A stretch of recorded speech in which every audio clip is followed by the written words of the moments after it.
बहुत समय पहले की बात है। बुद्ध एक गांव में घूम रहे थे।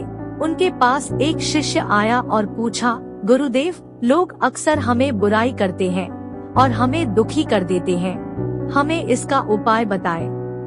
बुद्ध मुस्कुराते हुए उनसे पूछे, क्या तुम एक सिक्का लेना चाहोगे? शिष्य हैरान हो गया और कहा, हाँ गुरुदेव, मैं बहुत खुशी से एक सिक्का लूंगा। बुद्ध ने उसे एक सिक्का दिया और कहा, अब इस सिक्के को उस व्यक्ति को दे दो जो तुम्हें बुराई करता है। शिष्य व्यक्ति के पास गया और सिक्का देने की कोशिश की, लेकिन व्यक्ति उसे नकार दिया।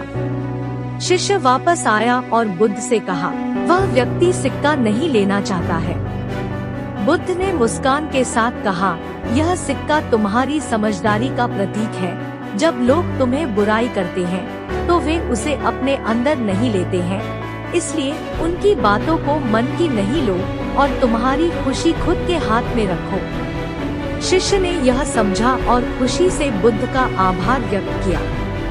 बुद्ध ने एक बार अपने शिष्यों को कहा, हार मत मानो। वे कहते हैं कि जब वे युद्ध करने के लिए जाते थे तो उनके शिष्यों में से कुछ बहुत निराश हो गए। वे महसूस कर रहे थे कि वे इतने कठिनाइयों का सामना करने में असमर्थ हैं और उनके पास विजय की कोई संभावना नहीं है। बुद्ध ने उनसे कहा, हार मत मानो। जीवन एक संघर्ष है और हमें अपनी मजबूतियों को बढ़ावा देना चाहिए।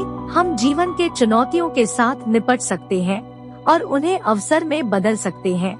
जब हम संघर्ष करते हैं तो हम प्रगति करते हैं और अपनी सीमाओं को पार करते हैं।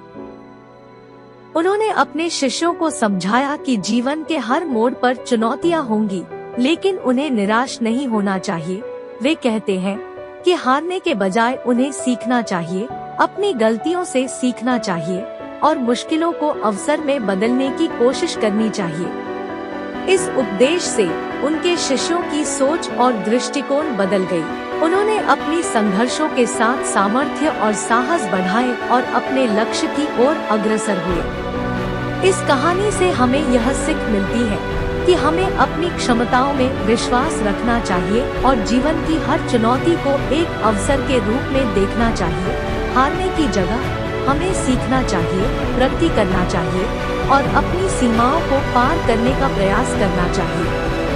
यह कहानी हमें यह सिखाती है कि हमें दूसरों के बातों को अपने मन पर असर नहीं होने देना चाहिए और अपनी खुशी खुद के हाथ में रखनी चाहिए।